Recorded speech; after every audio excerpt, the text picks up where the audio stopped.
Let me ask you something honestly. Are you shy? Not just in English, in general. Do you overthink before speaking? Do you replay conversations in your head later? Do you avoid raising your hand? Even when you know the answer? Now add English to that. And suddenly it feels twice as hard. You're not just shy, you're shy in a second language. You're afraid of mistakes, afraid of judgment, afraid of sounding awkward, afraid of being misunderstood. And sometimes you tell yourself, I'm just not the confident type. But here's the truth. Confidence is not a personality trait. It's a trained response, and today, we're going to train it.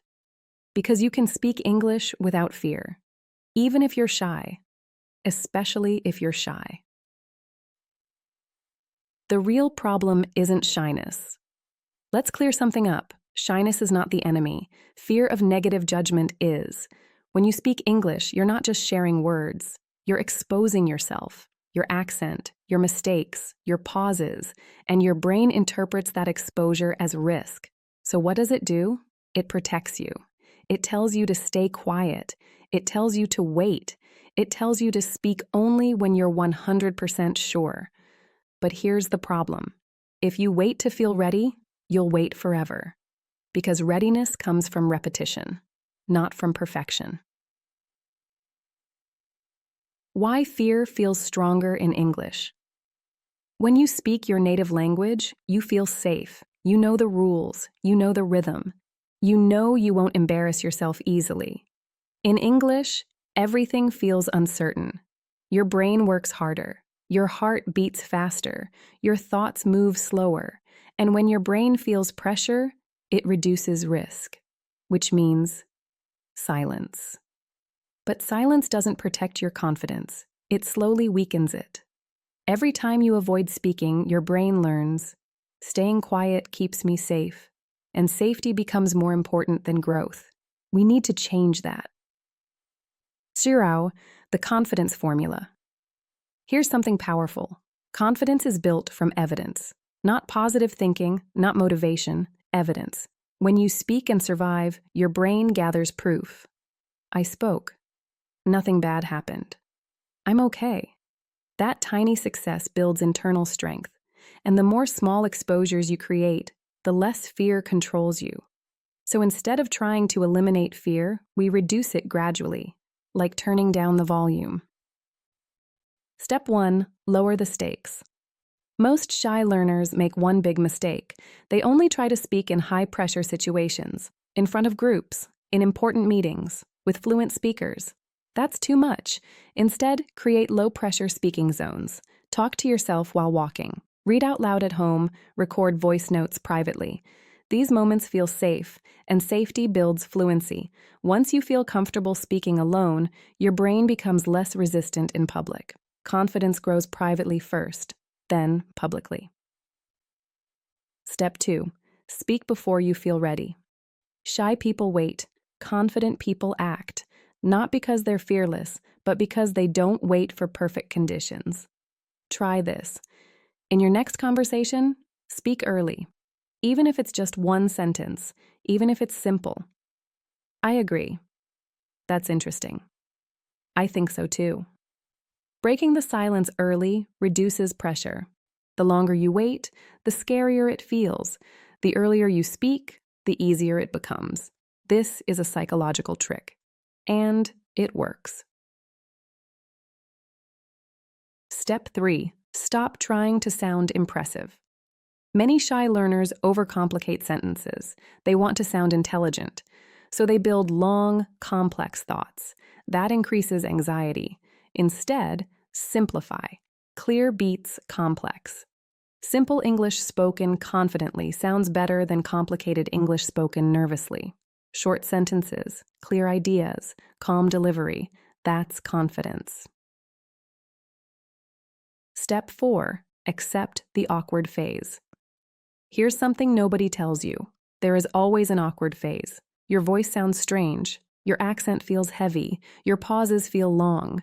But that phase is temporary. Every fluent speaker went through it. They just didn't quit. If you accept the awkward stage instead of fighting it, fear loses power because now it's expected, not shocking. Step 5. Focus on connection, not performance. When shy learners speak, they focus on themselves. How do I sound? Did I make a mistake? Are they judging me? That increases self-consciousness. Shift your focus outward. What are they saying? How can I respond? What do they need from me?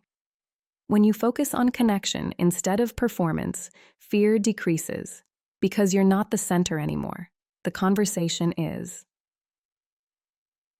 The small win strategy. You don't need to become bold overnight. You need small daily wins. Today, speak one extra sentence. Tomorrow, ask one question. Next week, start one conversation. Tiny growth compounds. And after a few weeks, something changes. You stop seeing yourself as the shy person. You start seeing yourself as someone improving. Identity shifts quietly, but powerfully. What if people judge you? Let's address the fear directly. What if someone laughs? What if someone corrects you? What if someone misunderstands you? Then you survive, and you continue. Embarrassment feels big in your head, but in reality, it passes quickly. Most people are focused on themselves, not on analyzing your English. And even if someone judges you, that says more about them than you. Brave people speak anyway, not because they're fearless, but because growth matters more than comfort. The turning point. There will be a moment. You speak. You don't freeze. You don't overthink.